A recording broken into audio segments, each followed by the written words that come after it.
जब वेद आरती से अपने दिल की फीलिंग्स को बताता है तो आरती ना चाहते हुए उसे शादी करने के लिए मान जाती है। लेकिन यहाँ से जो प्रोम्स क्रिएट होता है वो काफी मजेदार है। तो बात करें एपिसोड की स्टार्टिंग के, तो एपिसोड की स्टार्टिंग वेद की होती है। फिलहाल तो ये दारू के नशे में बहुत ज्यादा चूर होता है, लेकिन इसे आकर के आरती रोक देती है। खैर वेद को तो जो दिल में होता है वो बोल ही देता है कि मैं तुमसे बहुत ज्यादा प्यार करता हूँ, मैं कली से प्यार नहीं करता, मेरी उससे शादी हुई है तो नकली शादी है, तुम्हें तो पता ही है ना, तो अब क्या तुम उससे शादी करोगी। आरती ना चाहते हुए वो उससे शादी करने के लिए हाँ कर देती है, बट उसे पता होता है कि वो शादी नहीं कर सकती क्योंकि घर में उसकी माँ नहीं मानेगी इस चीज के लिए।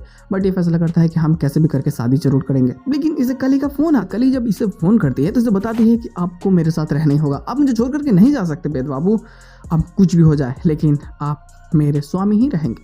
बट ये तो साफ हो चुका होता है कि मेरा तुमसे कोई रिश्ता ही नहीं है, मैं तुम्हारे साथ में क्यों रहूँ और मैं तुम्हारे साथ में नहीं रहूँगा, मैं आरती से प्यार करता हूँ, मैं आरती के साथ ही रहूँगा। लेकिन तब तक तो इससे अंजलि का फोन आता है, मतलब आरती को, और वो साहब बोलते हैं कि मुझे पता है कि तुमसे वेद शादी करना चाहता है लेकिन ये शादी नहीं हो सकती क्योंकि ये कानून का साथ देना चाहते हैं। बट आरती तो बताना चाहते हैं ना कि वो शादी देने के लिए थी, वो मांग में सिंदूर नहीं बल्कि गुलाल बढ़ा गया था, तो वो आकर के अंजलि से सारी बातें करती है। बट अंजलि एक ही बात का रट्टा मार कर रहती है कि नहीं, कली उससे प्यार करती है, उसे वेद के प्यार का कोई फर्क नहीं पड़ता कि वो वेद प्यार करे भाड़ में जाए, उसे लड़की की प्यार ज़्यादा इंपॉर्टेंट है। अंजलि ना ये चीज़ें साफ कर देती है कि कुछ भी हो जाए लेकिन वेद से आरती की शादी नहीं हो सकती। लेकिन आरती इस चीज़ से लेकर के इतना ज़्यादा गुस्सा हो जाती है कि इतना फ्रस्ट्रेट होने के बाद में वो हाँ तो कड़ी नहीं होती बल्कि यहाँ ये खुद इसके खिलाफ चले जाते हैं।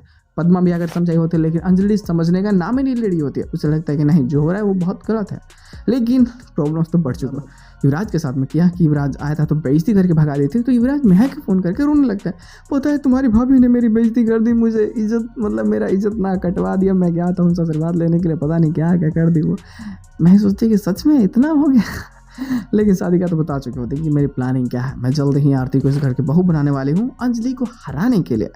खैर युवराज भी इनके साथ में प्लानिंग में मिल जाता है, बट देखना मजेदार होगा कि क्या वाकई में ये प्लान काम करता भी है नहीं। हालांकि इसके साथ उसकी कहनी करते जाते हैं। पोस्ट क्वेश्चन वही होता है कि बस अंजलि वापस कोर्ट रूम आती है राघव सिंह राजपूत के खिलाफ में और युवराज को सजा दिलाने के लिए अपने पति की हत्या के जुर्म में। तो यहाँ मजेदार होने वाली स्टोरी लाइन, लेकिन प्रॉब्लम तो क्रिएट हो चुकी है क्योंकि जब इसकी बेटी इसके अगेंस्ट है तो फिर ये कैसे जा सकती है। वो कहते हैं ना कि सब कुछ हो लेकिन दुश्मनों में अपना यार ना हो, तो वही वाली हाल यहाँ पे होती है। अब अंजलि दूसरों से नहीं, गैरों से नहीं बल्कि अपनों के मार से हारेगी और हो सकता है कि शायद यही उससे एक नई दुनिया में लेकर के जाए, मतलब एक नया रूप दे, नया जज्बात दे कि वही अपने जब अपने खिलाफ हो जाए तो ये कैसे खड़ा होगी और कैसे उन्हें रोकेगी। चीज़ें कॉम्प्लिकेटेड होने वाली है जो स्टोरी को डाइवर्ट करेगी और मजेदार भी होगी।